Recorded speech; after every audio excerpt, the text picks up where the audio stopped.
Hey everyone, it's Erin with the Remax Affinity Dream Team. Welcome to Fun Fact Friday. I am going to preface this video by saying that it is going to be longer than 5 minutes. It's probably going to be about 10 minutes today. So, fair warning, 10-minute video. Today I'm going to talk about something that kind of comes up a lot. I hear a lot of information being thrown out there about, what a realtor is, what we do, what we don't do. And so I kind of want to clarify a couple things. So today's video is realtor myths versus facts. Let's dive into it. Number 1, everyone with a real estate license is a realtor. No, that is a myth. That is not true. There are extra steps that we as realtors take. The first one actually being that we join a local board of realtors. With that, there are extra dues that are associated with joining a board of realtors, but the benefits are that we have a treasure trove of information available to us. They teach us about the different contracts, and there's legal advice, and just there's so much. A realtor also has to abide by a code of ethics. Having just your real estate license doesn't mean that you really have any code of ethics that you have to follow. I mean, you certainly hope that someone would be genuine and honest, but there's no one to really keep them in check. Also, having a real estate license doesn't necessarily mean that you know what you're doing when it comes to a contract.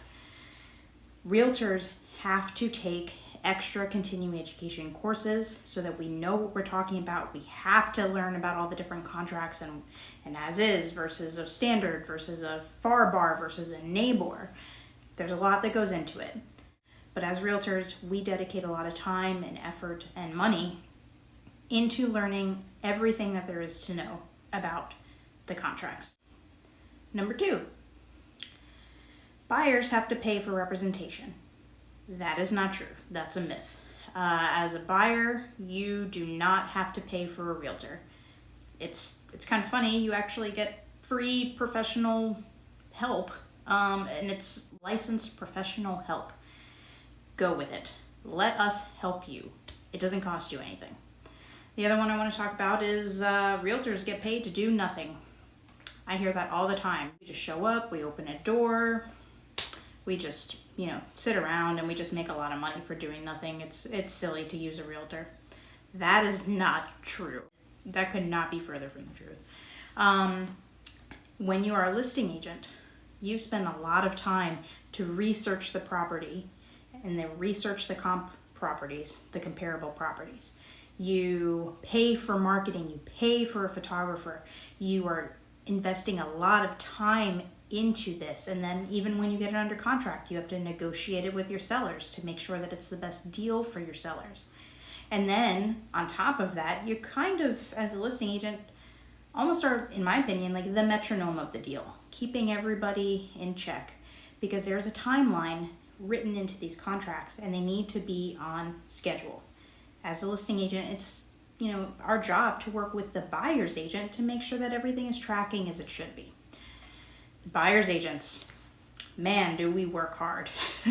We have to, first of all, we have to find people that want to buy properties, and then we have to show them properties, and then once they actually go and see the properties, sometimes the properties they do end up seeing are not at all what they actually like.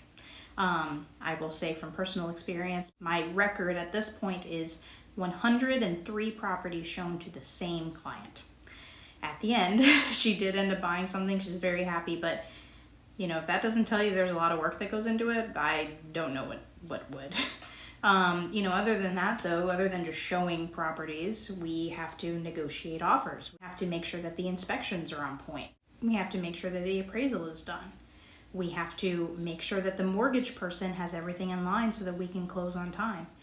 And sometimes too, listing side, buyer side, sometimes we have to take off our realtor hat, put on our therapist hat, and help our clients calm down. That's something we don't ever really talk about, but as realtors, we wear a lot of hats. And sometimes being a therapist and letting your client vent all of their concerns and frustrations and possible buyer's remorse and I need to sell my property because I need to move in a month. What am I going to do?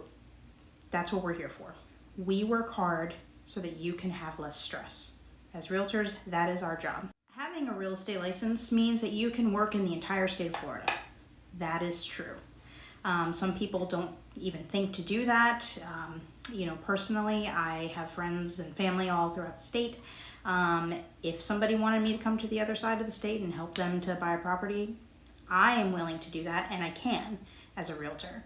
That doesn't mean it's for everyone.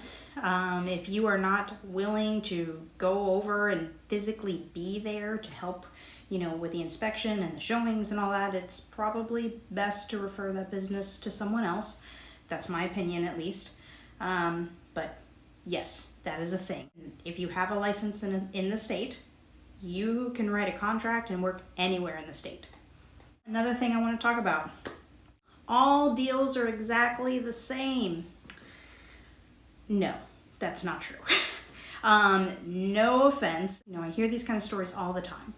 Oh, well, my friend 2 years ago bought a house and he had zero money down and his mortgage payment only is $1,000 a month and he only had about $10 to his name and his credit was crap. Great. I am so happy for your friend. No offense though, that doesn't mean anything to me, because at the end of the day, who knows, one, if they're even telling the truth about this miracle deal. They could be, fluffing it a little bit just to make it sound really cool. Who knows? You'd have no way of knowing if that's the truth. But most importantly, you are not that person purchasing at that time. The market changes all the time. And we, in the real estate world, we vibe with it. We gotta go with the flow. And what happened for your friend might have been great. That might have actually happened. Not sure how, but who knows? Maybe they were able to get this miracle deal done. You, on the other hand, we have to work with what you have. We have to work together with a mortgage professional to make sure that your deal is good all around, that you are a solid buyer, that you're comfortable, and that is a good thing. I don't really know what to say about, your friend that had this, 0% down with the bad credit and how he did what he did. I can't tell you anything about that. What I can do, though, is tell you what is going to happen for you, what is in the cards for you and your options. That's what I can do. The last thing I want to talk about is real estate is a very hard career. It's not for everyone. And this is truth. This is, real talk, really. Real estate isn't for everyone. It takes a lot of time and effort and money and stress and love to be a realtor. So if you are starting out as an agent and you need some help, make sure you get a mentor. If you've been in the game for a little bit, keep up to date with what's going on. If you are a buyer or a seller and you know someone that's a realtor, help them out. If you love them, hopefully you like them at least a little bit, you should want to help them grow their business, because at the end of the day, that's the only way that we make money, when we help people to get deals closed. And that's it. So that's all I'm going to say for today. I'm just under 10 minutes, so I'm going to stop here. Everyone have a great weekend, and I'll see you next week. Bye.